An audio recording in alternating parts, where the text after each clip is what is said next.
Con la llegada de la primavera y la época cálida, una clase singular de escarabajos hacen su aparición. Se tratan de las vaquitas de San Antonio. Conocidas también como mariquitas o catarinas, estos curiosos insectos de colores brillantes son coccinélidos, una familia de coleópteros, o más comúnmente conocidos como escarabajos. Son fácilmente identificables por poseer un cuerpo redondeado y una coloración vistosa, que se presume es un aposematismo, es decir, colores llamativos que tienen como objetivo disuadir a los posibles depredadores por alguna razón en particular. Usualmente se refiere a la presencia de algún tipo de toxina. Este rasgo es muy frecuente en la naturaleza. En el caso de las vaquitas de San Antonio, se presume que cuentan con un sabor desagradable, por eso son evitadas por la mayoría de depredadores grandes y pequeños. Estos insectos habitan en todo el mundo, cuentan con más de 6.000 especies, un número muy envidiable y sabido, ya que pertenecen al orden de insectos más numeroso del mundo, los coleópteros o escarabajos. Las vaquitas de San Antonio o mariquitas son unos depredadores voraces en miniatura que controlan la población de muchos insectos que podrían considerarse como una plaga para diversas especies de plantas. Por esa razón es importante conocer más a detalle a uno de los animales más importantes en cualquier jardín o ecosistema en el que existan gran variedad de especies vegetales. Pero, ¿qué hay de su ciclo vital? Primero que nada, las vaquitas de San Antonio se reproducen en los árboles y plantas, entre sus hojas, tronco o ramas, y tras la cópula, ponen de decenas a cientos de huevos usualmente de coloración amarilla, los dejan en hojas caídas o restos vegetales si el área del árbol o planta no es tan adecuado para la supervivencia de los huevos. Frecuentemente son dejados cerca de colonias de pulgones. Los huevos tardan de 3 a 12 días en eclosionar. Tras hacerlo, las larvas emergidas pasarán por 4 estadios antes de convertirse en pupas, un proceso que dependerá de la especie en cuestión, el cual podría durar de 12 días a más de un mes aproximadamente. Las larvas son fácilmente identificables por su coloración oscura con parches y manchas coloridas, y por su cuerpo alargado.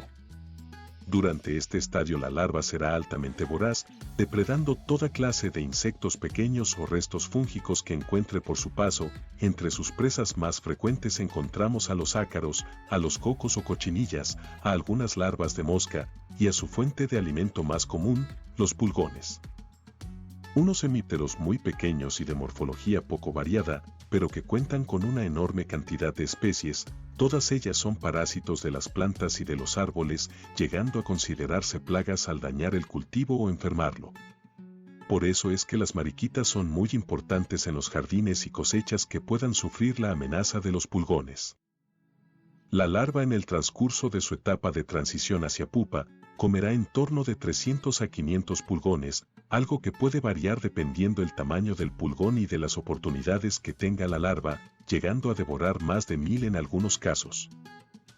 Al haber ingerido la suficiente comida y tras diversas mudas o ectisis, la larva se transformará en una pupa. Adhiriéndose a troncos, rocas o tallos, la pupa pasará desapercibida al parecerse a un excremento de ave. La pupa durará poco más de una semana en ese estado, hasta que finalmente emergerá un adulto de color amarillento sin tener aún definido los colores característicos del adulto totalmente desarrollado, pero los mismos aparecerán en las pocas horas.